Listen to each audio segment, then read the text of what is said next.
আমি তো আর কথা বলতে চাই। বলো না প্লিজ, একটা কেন, হাজারটা লাখ কোটি কথা আছে। সারাটা রাত তুমি কথা বলো, আমি শুনি। তুমি রেডিও হয়ে যাও, আমি লিসেনার হয়ে যাই। অ্যাকচুয়ালি আমার একটা রিলেশন ছিল, ছেলেটা আমাকে চিট করতো। চিট করছে, ভালো করছে। এই ছেলে চিট না করলে আমি তোমার পাইতাম না।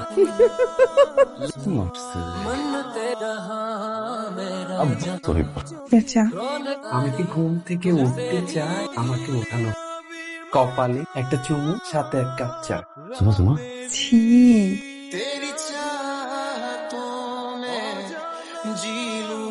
কোথায় যাচ্ছ? বাজারে বাজারে কেন? যে কিছু লিস্ট দিল আব্বা। মাছ, মাংস, ওইটাও ফ্রিজার। আলু, পেঁয়াজ, রসুন, আদা, এভরিথিং বাসায়। বাজারে যাওয়া লাগে। কি করবো? আমার পিছু পিছু বুঝো। বিয়ে করা বউকে পিছিয়ে পিছিয়ে করে? হ্যাঁ, ঘুরে তুমি ঘুরবা। আমি যখন রান্নাঘরে যাবো তুমি আমার পিছু পিছিয়ে যাবা। আমি যখন ড্রয়িং রুমে যাবো তখনও তুমি আমার পিছনে পিছনে ঘুরো। আমি চোখ বন্ধ করলে তোমাকে দেখতে চাই, চোখ খুললে তোমাকে দেখতে চাই। মন থেকে জানো। এই শোনো না, রাতুল ছিল না আমার ফ্রেন্ড, বিয়েতে আসছিল। ওই যে ফর্সা করে লম্বা ছেলেটা, ফ্রেঞ্চ কাট, চিকনা চিকনা। হ্যাঁ হ্যাঁ, ও বিয়ে করতেছে। গ্রেট। কালকে ব্যাচেলার পার্টি দেখছে, যাবো এখানে। ওয়াও। আচ্ছা বলো না কোন শাড়িটা পরবো? ব্যাচেলার পার্টি তো আসলে মানে বিয়ের একদিন আগে, মানে আমরা একটু সেলিব্রেশন। তার মানে তুমি যাও যাও ব্যাচেলার পার্টিতে যাও। Thank you. তুমি ব্যাচেলার পার্টিতে যাও, ইচ্ছা মতো খাও, তোমার যত খাইতে ইচ্ছে খাও। আর আলমারিতে অনেকগুলো শার্ট আয়রন করা আছে, যা ইচ্ছা তাই পরে চলে। মন খারাপ, সব কিছু করছি, ফোন তো ঠিক মতো ধরলাম, বাসায় কিছু আনার। বলো আমি কি করছি? কটা বাজে? 10টা। তোর রাত 10টা পর্যন্ত কোথায় ছিল? বিয়ের পর তো আসলে বের হয়নি, তো সব ফ্রেন্ডদের সাথে একটু দেখা করছিলাম, আমাদের বিয়ে নিয়েই কথা বলছিলাম। মানে বাসায় একা বউকে রেখে ফ্রেন্ডদের সাথে রাত 10টা পর্যন্ত ছিল তুমি? কোন মেয়ের সাথে ছিল সত্যি কথা বলো? আরে আমি তো ফ্রেন্ডদের সাথে ছিলাম, আমি তেমন কোনো ভুল করি নাই যার কারণে তুই আমাকে। তুমি কোনো ভুল করো না। রাতে 10টা পর্যন্ত বউকে বাসায় একা রেখে ফ্রেন্ডদের সাথে বাইরে যে আড্ডা দিতেছো। আচ্ছা ঠিক আছে, আমিও কালকে রাতে 2টা 3টা পর্যন্ত পার্টি করে বাসায় ফিরবো। ফারিয়া শোনো, ফারিয়া সে তো তুই একটু দেখ না, তুই চলে পারবি না, ম্যানেজ করে দেখ। আচ্ছা থাক তাহলে, রাখি, পরে ফোন দিচ্ছি। আমাকে দেখে ফোন কাটলা কেন?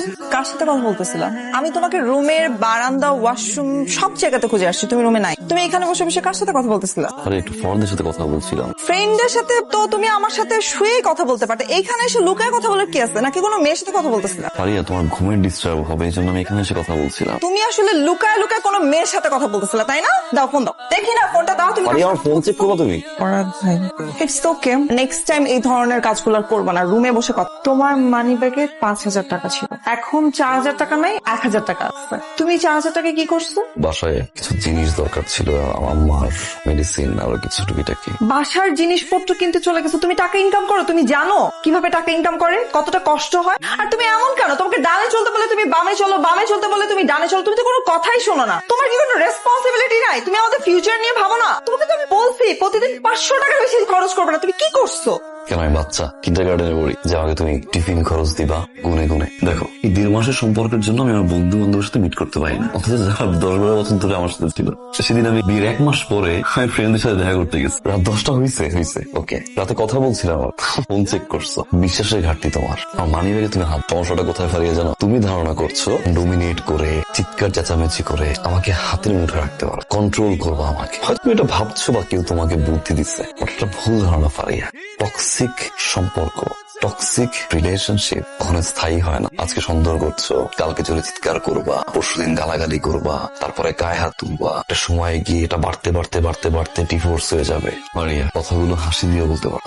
স্টার্টিং দেখে ফেলছি আমি ভাই, আই নো দ্য এন্ডিং। তুমি চাইলে যে কোনো সিদ্ধান্ত নিতে পারো। ডিফারেন্ট ভালোবাসি, অনেক বেশি ভালোবাসি, অতিরিক্ত ভালোবাসি। আর এই কারণেই তোমার প্রতি অনেক বেশি ইনসিকিউর হয়ে গেছি। আমি জানি যা করছি ঠিক করি নাই। ভালোবাসা মানে হচ্ছে ভালোবাসার মানুষটাকে ভালো রাখা। অতিরিক্ত কোনো কিছুই ভালো না। I am sorry. It's okay, ভালোবাসি।